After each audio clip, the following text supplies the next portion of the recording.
This is Life Master Brian Wall with my first YouTube chess video. I'll introduce myself a bit. I learned chess when I was 6, and I'm 53 years old now. I won the Colorado Junior Championship 6-0 when I was 17, and since then I've been a master for 30 years. I scored at least as many points as a winner in 6 Denver Opens and 5 Colorado Championships. I was Massachusetts Blitz champion. I was also an ICC webcaster for 2006, and I wrote a book, How to Play Chess Like an Animal. And my co-author, Anthea Carson, has created 20 videos based on that book, and they're kind of humorous, entertaining. You can go to YouTube and search Timmy Box, TIMMYBX, or search Anthea Carson or How to Play Chess Like an Animal. This is the Denver Open 2006, and we only had 6 players in the Open, so I called it a Denver round robin. My opponent is a 26-year-old Denverite named Robert Ramirez. I've known him for 10 years. He usually didn't have a lot of money growing up, so he would read one chess book, study that opening, play it for 3 or 4 years, then move on to another one. Robert's father was an engineer, which gave Robert his logical mind. And Robert's famous in Denver for blinding speed. Adam Weisbarth, a master, said he's never seen anyone's hands move so fast.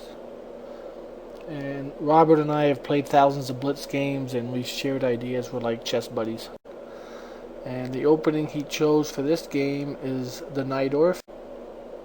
I was a webcaster for ICC, and I saw a game by Nxf6 and I analyzed this game, and I liked his approach against the Najdorf, and so I tried it against Robert, and it was very effective. And I didn't know what I was doing, so I'm going to explain the game to you, and if you try it, you'll have more knowledge than I did when I played the game. Alright, so let's get to the game. White is Brian Wall. Black is Robert Ramirez. 2006 Denver Open. Najdorf defense, favorite of Fischer, Kasparov, and Anand. And White is just putting all his pieces on super aggressive squares. And the only 2 pawns he's going to move is e4 and d4. He's not going to do a pawn wave like normally. We're going to look at what other people did in this position, how they got it wrong, how I got it wrong, so that you can play it with more perfection. Before we look at what others did, I'm going to tell you what I thought when I reached this position. I didn't know what plan to use. For example, I could have done a fishing pole, something like this, and maybe get an attack down the H file. And that's important because I didn't know if I wanted to do that or centralize my rook. You know, I could have just played this, just a normal logical move to put the rook in the center. One guy played h3 to get the g pawn going. I think queen g3 is the best move. And we're going to look at a few games where White played this. Another idea I looked at was from the Velimirovich attack. White can play knight f5 and then knight d5, or knight f5, bishop f6, and knight d5. So nothing seemed to be working exactly, so I did an innovation. I played king b1. And before we look at that game, we're going to look at what other people did and look at various ideas. Let's look at queen g3, which is the best move. And 2 games went rook to d8. And then in both cases, White failed to find the correct idea, which is knight f5. And the knight's so obnoxious it's hitting d6, e7, g7. It pretty much has to be taken. Then bishop takes knight, threatening mate in 1. Now bishop f6. Now knight d5. Go ahead and stop there. After knight d5, the queen cannot get back to d8. So that's why rook d8 is a mistake.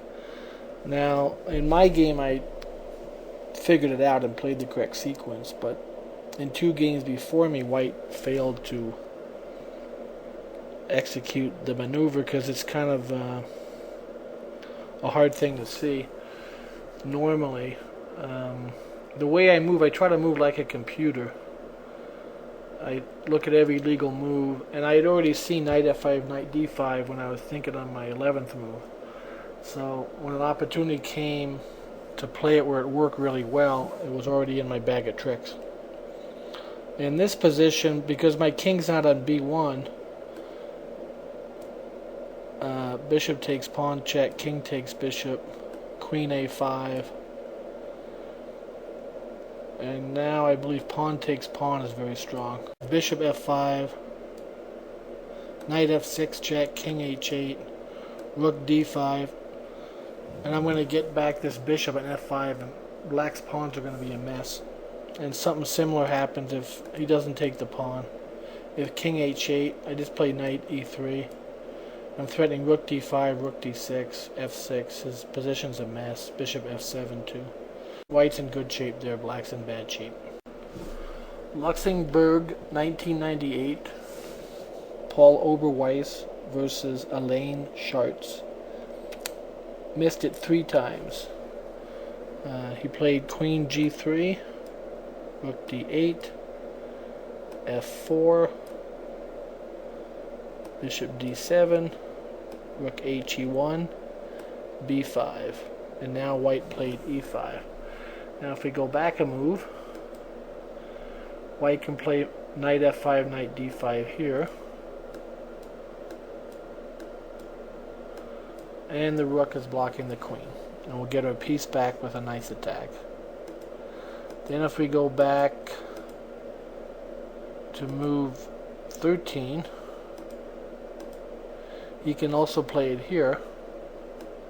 Knight f5, pawn takes knight, bishop takes knight, bishop takes bishop, knight d5 again. It works here. And if we go back to move 12, he can also play it here. Knight f5, pawn takes knight, bishop takes knight, bishop takes bishop, knight d5. So white missed it 3 times in a row 10 years ago. 2007 Croatian under-19 championship. Ivakovic versus Novosel. Their game continued.